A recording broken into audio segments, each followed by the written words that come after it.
right, thanks, Rob. We do have some breaking news for you. We are hearing that Senator Susan Collins plans to vote to confirm Ketanji Brown Jackson to the Supreme Court. Collins becoming the first Republican to back her. She is from Maine. And for more on this, let's welcome in Pennsylvania Congressman and Iraq War veteran and member of the House Committee on Foreign Affairs, Guy Reschenthaler. Thank you so much for joining us, sir, and of course for your service.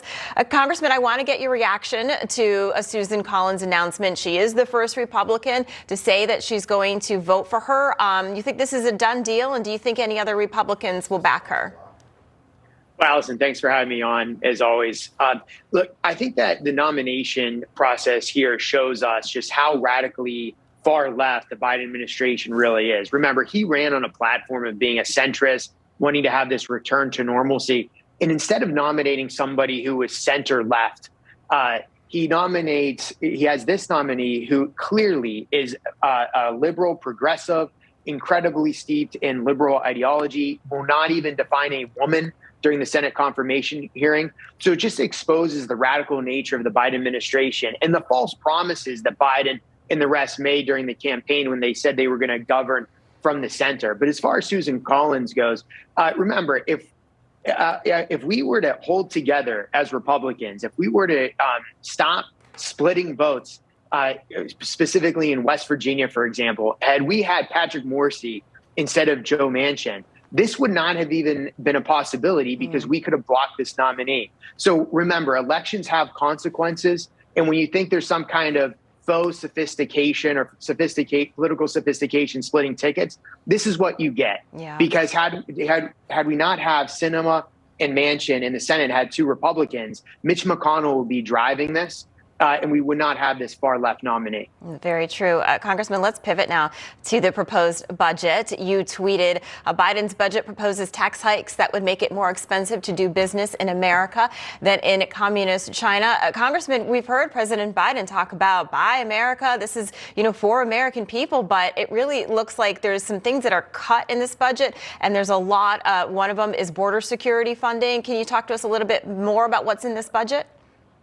Alison, I'd love to. And the reason I was smiling is because you hear Biden talk about the economy, but I think he's talking about the Chinese economy because this budget would help China, help us. For example, just like I said in my tweet, this would take the corporate income tax to a level that's higher than communist China is. So all this talk about buying American, bringing our supply chains home, we've got to do that.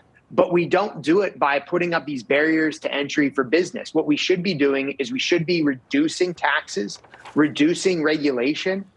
We should be having permit reforms as well, specifically for the energy sector.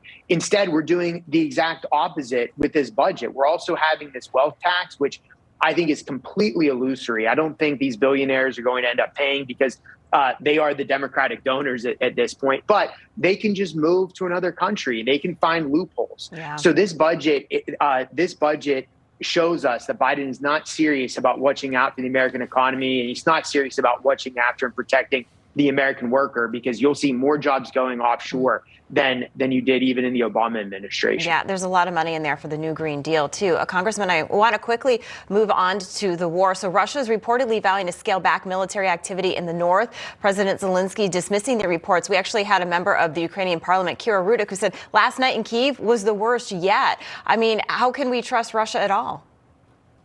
Well, Alison, I should have said this. Please just call me Guy, as always. But we can't trust Russia.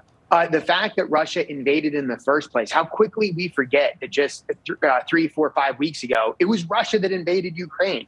So now they can have this strategic redeployment. I don't believe it for a second. What we should be doing is we should be providing the Ukrainians the MiG-29s they've been asking for. They're asking for more tanks. We should provide more tanks. We should be providing small arms, drones. We should be engaged in electronic warfare, jamming the Russian planes. So we in effect set up a no-fly zone through electronic warfare. We should be doing all that. Instead, Joe Biden is talking about regime change in Russia, right, making these threats and doing zero, Alison, to back that up. He's actually making the situation worse. That's what a lot of people are saying. All right, Congressman Guy Reschenthaler. I got to call you Congressman. You've earned that title. Maybe.